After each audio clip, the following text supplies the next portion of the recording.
Welcome to the Properties to Profit podcast. I'm Michael, your host. Excited to share with you my journey from a six-figure job to building a successful real estate business. Each episode will explore various aspects of real estate investing, from wholesaling and flipping to managing rentals. I'll share the lessons and insights I've gained, aiming to help you avoid mistakes and achieve your financial goals.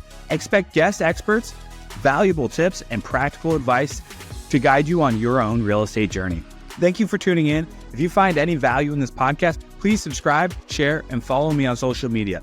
Let's turn properties into profits together. Hey guys, Michael here with Properties to Profits.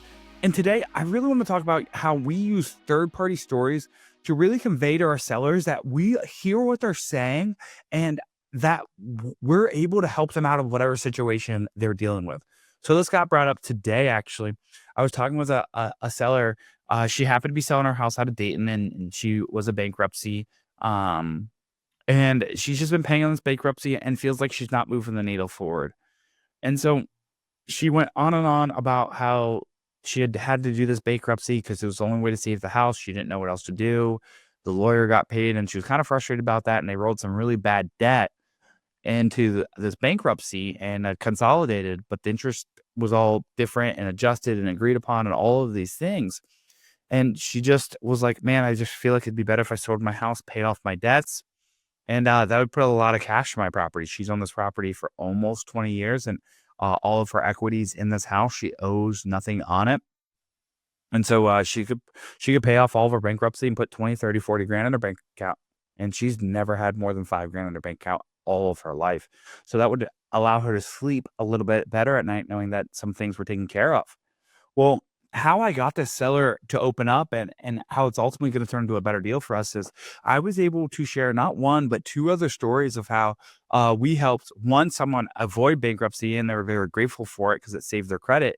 And two, how we helped someone pay off their bankruptcy early and how it had a interest rate kind of baked into there, and how paying it off early saved her interest rate and saved her some money.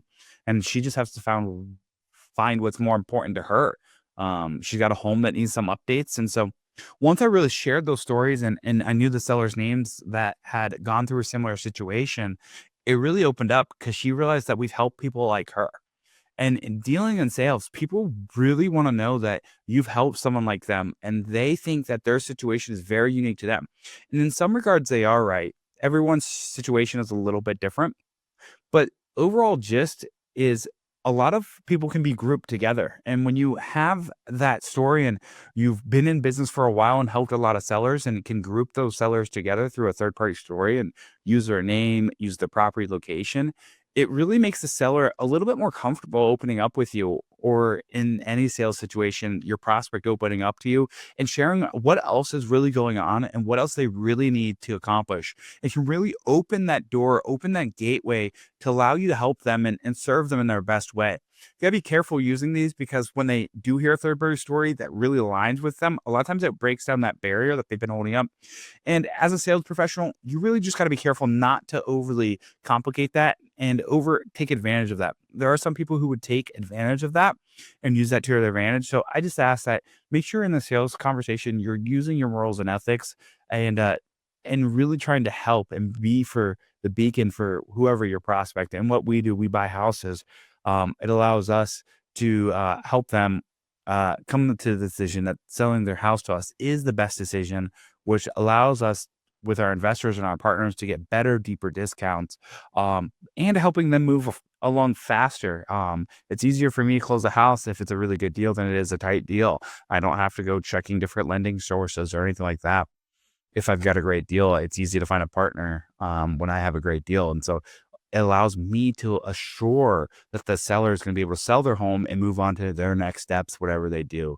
So guys, third-party stories in any sales conversation can be a great way to open the door, get them to trust you and understand that you've helped other people in this situation, and really get them to open up and then uncover anything else that might be there. And then if you have a third-party story there, you can use this over and over again, because people want to know that you can solve their problems. And how do they know that they could solve the problem is when you can share a third-party story that a problem similar to theirs has been solved and they're happy. It's amazing. herd mentality. We've all heard about it in life. There's a reason why most people are outliers. They group themselves together because they don't want to be alone. And they're afraid of being the first. So if you can share with them that someone else in their situation has helped them, it will really help them make the decision to move forward with you. And when there are other objections, it will free them up to really understand what those are. And so you can break those down and solve for those and get the deal done.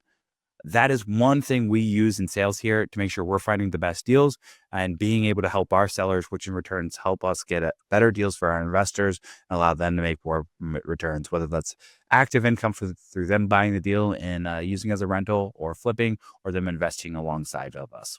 So hope this guys helps. Hope this helps you guys close your next deal. Look forward to talking with you guys on the next one.